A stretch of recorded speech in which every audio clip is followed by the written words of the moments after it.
श्री स्वामी समर्थ प्रेक्षकांनो, हुकमाची राणी या मालिकेमध्ये आता खूप सुंदर असा ट्विस्ट येताना आपल्याला पाहायला मिळणार आहे. आपली राणी वटपौर्णिमेची पूजा करत असताना इकडे ही तनिषा मुद्दामून त्या मोहळावर दगड फेकून मारायला सांगते आणि त्यामुळे आपल्या राणीला खूप इजा होते बरं का. त्यावेळी नेमका तिथे आपला इंद्रा येतो, राणीला तिथे वाचवतो, तिच्या अंगावर घोंगडी टाकून छानपैकी त्यांची पूजा मात्र संपन्न होते. पण घरी गेल्यानंतर इकडे इंद्राला एकच प्रश्न पडलेला असतो की नक्की अचानक त्याच वेळी ते मोहोळ कसं काय पडलं. या प्रश्नाने मात्र इंद्रा भंडावून गेलेला असतो. असंच बाहेर फिरता फिरता आता तिथे एक बाई येते आणि ती इंद्राला सांगते की राणी बरी आहे का, आमच्या राणीला खूप लागलं का, राणी आमच्यासाठी खूप काही करते पण तिच्यासोबत खूप वाईट घडलं, कळलं आम्हाला राणीच्या आईकडनं. तेव्हा आता इंद्रा बोलतो की हो ठीक आहे राणी. तेव्हा ती बाई इंद्राला सांगते की एका बाईने मुद्दामून त्या मोहोळ उठवायला सांगितलं होतं. आता इंद्रासमोर इकडे खूप मोठा खुलासा झालेला असतो. इंद्रा सत्याचा शोध घेतो आणि अखेरीस इंद्रासमोर येतो की ती बाई दुसरी तिसरी कुणी नसून तनिषा आहे. आणि जेव्हा तनिषाचं नाव समोर येतं तेव्हा आपला इंद्रा तनिषाला फरफडत राणीच्या पायाशी आणतो आणि तनिषाला नाक घासून राणीची माफी मागायला लावतो बरं का. हे सगळं मालिकेमध्ये कशा प्रकारे घडत जाणार आहे आणि हे सगळं कसं दिसणार आहे हे जर तुम्हाला जाणून घ्यायचं असेल तर तुम्ही आपला हा व्हिडिओ अगदी शेवटपर्यंत पहा, म्हणजे तुमच्या सगळं काही लक्षात येईल. आपलं या व्हिडिओने नक्कीच खूप सारं मनोरंजन होईल याची आम्ही 100% मी खात्री देते बरं का. प्रेक्षकांनो, आता इकडे मालिकेमध्ये राणीने खूप सुंदर अशी वटपौर्णिमेची पूजेची तयारी केलेली असते. इकडे मालती सुद्धा राणीला सांगत असते की हे बघ, अशा प्रकारे आपली तयारी झाली आहे. तितक्यात उर्मिला तिथे येते आणि राणी उर्मिलाला सांगते की उर्मिला ताई, तुम्ही सुद्धा आवरून घ्या, आपल्याला वटपौर्णिमेची पूजा करण्यासाठी जायचंय. पण इकडे उर्मिला दुसरा ड्रामा सुरू करते आणि राणीला सांगते की मी ही पूजा करणार नाही. कशासाठी ही पूजा करायची? ज्या माणसाने माझ्या पोटातल्या बाळाचा आणि माझा विचार केला नाही त्याने कुशल मला रस्त्यावर एकटी सोडून गेला. शिवाय तो जो मुलगा आपल्या आईला, आपल्या घरच्यांना त्रास देतो, लहानपणापासून ज्या आबाने त्याला वाढवलं मोठं केलं, अशा देव माणसाला सुद्धा त्याने सोडलं नाही, त्याला कुणाच्याही प्रेमाची जाण नाही, अशा माणसासाठी मी उपास करणार नाही. हे ऐकताच मात्र इकडे आता रत्नाईला आणि मालतीला खरंच वाईट वाटलेलं असतं. आता राणी समजावते की ठीक आहे उर्मिलाताई, विक्रांत भाऊजी चुकले, विक्रांत सर चुकले, पण तुम्ही चुकू नका. आपला नवरा चुकला तर बायकोनीच त्याला सावरून घ्यायचं असतं, सुधारायचं असतं, समजवायचं असतं. तुम्ही तुमचं कर्तव्य पूर्ण करा. किती काही झालं तरी तुमच्या पोटामध्ये त्यांचाच अंश वाढत आहे, त्यांचंच बाळ तुमच्या पोटात वाढतंय, त्यामुळे तुम्ही ही पूजा केली पाहिजे असं मला वाटतं.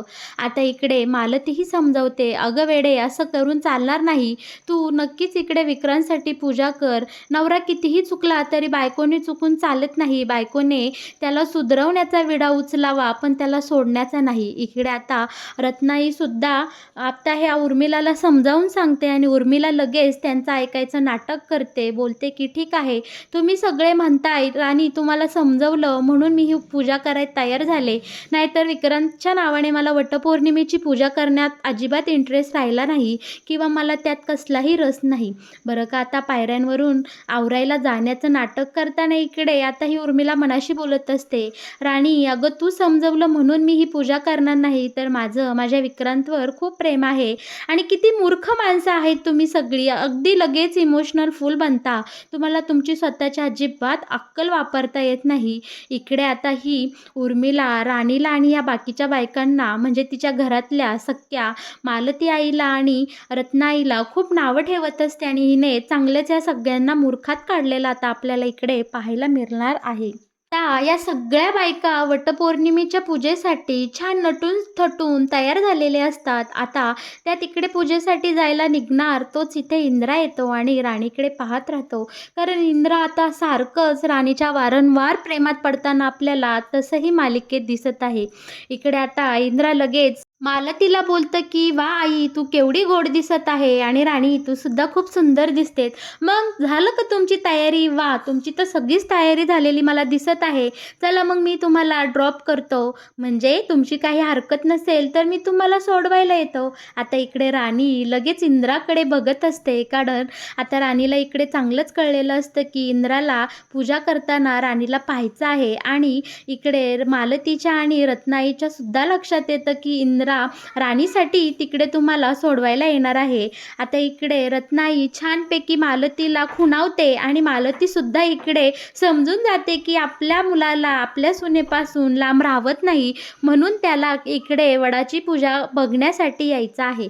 तेव्हा मालती इकडे मुद्दामून बोलते, "नको रे, आमची सगळी तयारी झाली आहे. आता आम्ही जाताना सगळ्याजणी चालत जातो, पण तुझी इतकीच इच्छा असेल तर तू आम्हाला येताना घ्यायला नक्की ये. आमची पूजा झाली का आम्ही तुला सांगू त्यावेळेस तू आम्हाला घ्यायला ये."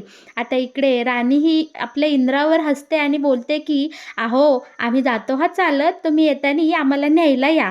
आता इकडे इंद्राही ठीक आहे बोलतो आणि तितक्यात आता दारामध्ये राणीची आई आलेली असते आणि राणीची आई बोलते की "उरकलं का तुमचं सगळ्यांचं?" आता इकडे मालती बोलते, "बघा आल्या ह्या."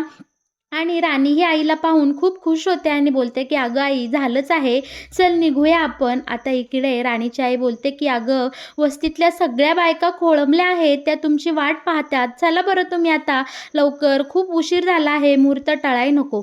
आता बरं का इकडे राणीची आई, मालती आणि ही उर्मिला या सगळ्याजणी छानपैकी पूजेसाठी निघालेल्या असतात. तितक्यात वाटेमध्ये वस्तीतला एक मुलगा येतो आणि राणीला सांगतो की वस्तीमध्ये तिकडे खूप दंगा चालू आहे. तो पाण्यावाला अजिबात वेळेवर पाणी सोडत नाही आणि उलटा आता आमच्यासोबतच भांडत आहे. वस्तीवाल्यांसोबत तो उलटं भांडत आहे की मी पाणी वेळेवर सोडतो. तेव्हा राणी आता या सगळ्यांना बोलते की "तुम्ही जरा पुढे होता का? तिकडे वस्तीवर नक्की काय चालू आहे मी ते पाहून येते. तोपर्यंत तुम्ही पुढं होऊन तिकडे वडापाशी जाऊन थांबा." आता इकडे लगेच मालती राणीला परमिशन देते आणि राणी लगेच त्या वस्तीच्या मुलासोबत एकदम घाईघाईने वस्तीवर जाताना आपल्याला पाहायला मिळणार आहे. तोपर्यंत वस्तीवर खरोखरच खूप गर्दी तिथे जमलेली असते आणि तो माणूस वस्तीवाल्यांसोबत उलटं भांडताना आपल्याला पाहायला मिळणार आहे.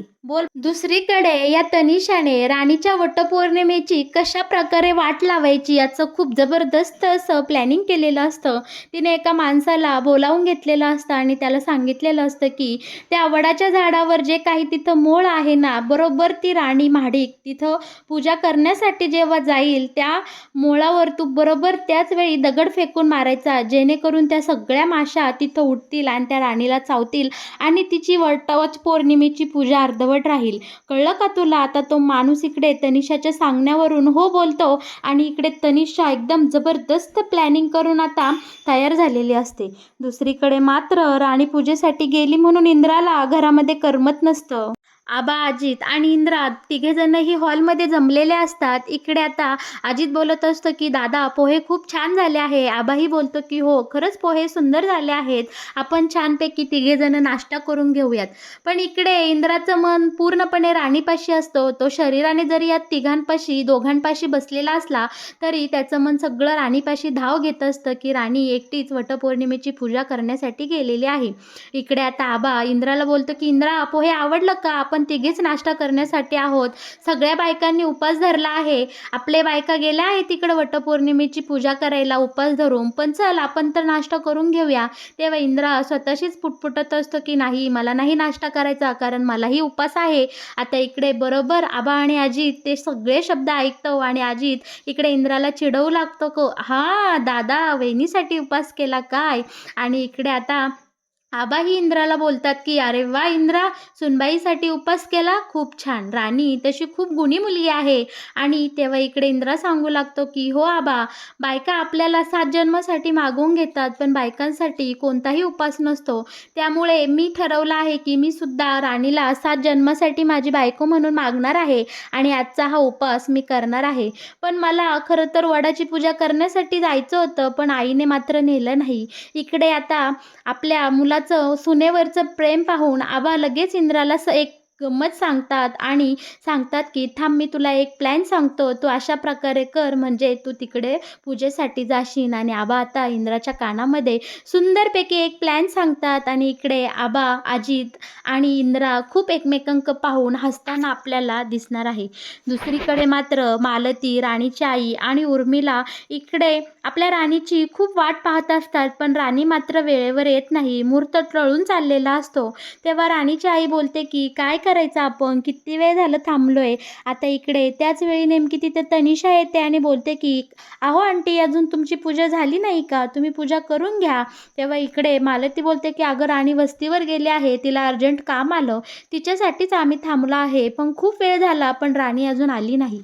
इकडे आता खूप वेळ उलटून गेलेला असतो, पण राणीचं काम काही इकडे पूर्ण झालेलं नसतं. आता इकडे तनिषा या सगळ्या बायकांना आग्रह करते आणि बोलते की राणीची आई आणि आंटी, तुम्ही सगळ्याजणी इकडे पूजा करून घ्या, तोपर्यंत राणी येईलच आणि तिची पूजा ती नंतर करेल. आता इकडे तनिषाच्या आग्रहावरून या तिघीही जणी छानपैकी वटपौर्णिमेची पूजा करून घेतात, वडाची पूजा करतात, सुंदर अशा वडाला फेऱ्या मारतात. बरं का, इकडे तनिषा खूप सुखावलेली असते, कारण तिला मनोमन जे काही करायचे त्यासाठी आता तिला मोकळं रान मिळालेलं असतं. कारण या सगळ्यांची पूजा आटपून झाल्यानंतर राणी एकटीच नंतर येऊन पूजा करणार असते. आता इकडे वस्तीकडे पाणीवाला उलटं त्या वस्तीतल्या लोकांसोबत भांडत असतो की तुम्हाला वेळेवर पाणी येतं की. तेव्हा वस्तीतली लोकं बोलत असतात की काय वेळेवर पाणी येतं, अरे 5 मिनिटं पाणी सोडतं आणि लगेच पाणी जातं आणि तू बोलतो की वस्तीकडं पाणी येतं, खोटं कशासाठी बोलतो. तर इकडे वस्तीतल्या बायका आणि सगळी माणसं बोलत असतात, अरे आम्ही तुझ्यावर कंप्लेंटही करेल आणि तुझं नाव सांगेल की तू आमच्या गरिबांना पाणी सोडत नाही. तेव्हा हा गण्या बोलतो की कोणाला काय माझं नाव सांगायचं ते सांगा, मी कुणालाही घाबरत नाही. पाणीवाला इकडे उरफाटच भांडण करत असतो वस्तीवाल्यांसोबत. तितक्यात राणी तिथे येते आणि हा पाणीवाला बोलतो की आता ही राणी इथं कशासाठी आली आहे, हिला कुणी बोलवलं इकडे, उगाच डोक्याला ताप द्यायला ही बाई इकडं आली. आता राणी मोठ्या दबंग स्टाईलमध्ये इकडे वस्तीमध्ये एंट्री करते आणि त्या पाणीवाल्याला जाब विचारते, काय मग काय म्हणणे आहे, का वस्तीवाल्यांना पाणी सोडत नाही. तेव्हा आता इकडे हा पाणीवाला बोलतो की अहो राणी, मी सोडतो की इकडे वस्तीमध्ये पाणी, ही सगळी माणसं खोटं बोलतात. आता इकडे राणी बोलते, सगळी माणसं खोटं बोलतात आणि तूच तेवढा खरा बोलतो का, अरे काय बोलतो, पाणी सोडतो, 5 मिनिटं पाणी सोडतो. अरे खरं तर नियमानुसार 3 तास वस्तीमध्ये पाणी आलं पाहिजे, तू 5 मिनिटं पाणी सोडून बोलतो की मी वस्तीवाल्यांना पाणी पुरवतो. नक्की या गरिबांचं पाणी, या वस्तीचं पाणी कुठं जातं हे मला चांगलंच माहिती आहे. मोहित्यांच्या फार्म हाऊसला आणि त्या रबराच्या कंपनीला, प्लॅस्टिकच्या कंपनीला कोण पाणी पुरवतं रे, तूच ना. तिकडे मात्र 8-8 तास फुल प्रेशरने पाणी असतं आणि वस्तीमध्ये फक्त 5 मिनिटं पाणी सोडतो. म्हणजे या गरिबांचा पाणी तू तिकडच्या साईडला वळवतो आणि त्याच्यावर स्वतःचा खिसा भरतो, पैसे कमवतो. तुला काय वाटलं हे आम्हाला माहीत नाही का. आता इकडे पाणीवाला थोडा गडबडलेला असतो राणीच्या बोलण्याने, तरी पण तो त्याची चूक मान्य करत नाही. इकडे पाणीवाला बोलतो की ए राणी, उगाच माझ्यावर काही आरोप करू नको आणि हो, तुला जे करायचं ते कर जा. आता इकडे राणी डायरेक्ट या पाणीवाल्याच्या कॉलरला हात घालते आणि बोलते की अरे त्या मोहित्यांचं फार्म हाऊस माझ्या कारखान्याच्या शेजारीच आहे, आमच्या कंपनीच्या शेजारी आहे आणि तिथून मला सहजपणे तिथलं CCTV फुटेज मिळेल आणि तुझ्यावर असे काही कलमं टाकून मी केस करेल ना की तू त्यातून सुटायचा नाही. आता मात्र इकडे पाणीवाला घाबरून गेलेला असतो आणि राणीला बोलतो की राणी, मला माफ करा, मी नक्कीच इथून पुढे वस्तीमध्ये वेळेवर पाणी सोडेल. आता इकडे पाणीवाला राणीची आणि वस्तीवाल्यांची माफी मागतो आणि राणीने वस्तीवाल्यांचा हा पाण्याचा प्रश्न सोडवल्यामुळे इकडे सगळेजण खूप आनंदात असतात. पण वस्तीमधली ताई मात्र सगळ्यांना बोलते आणि त्या मुलाला बोलते की आज वटपौर्णिमेची पूजा आहे, राणी पूजा करण्यासाठी निघाली होती, तिला कशासाठी इकडं बोलावून आणलं, आपण नंतर बोलला असतो ना तिच्यासोबत. तेव्हा आता राणी बोलते की तसं काही नाही, ठीक आहे, आधी मला तुम्ही सगळे प्रिय आहात आणि मी आता जाऊन वटपौर्णिमेची पूजा पूर्ण करणारच आहे.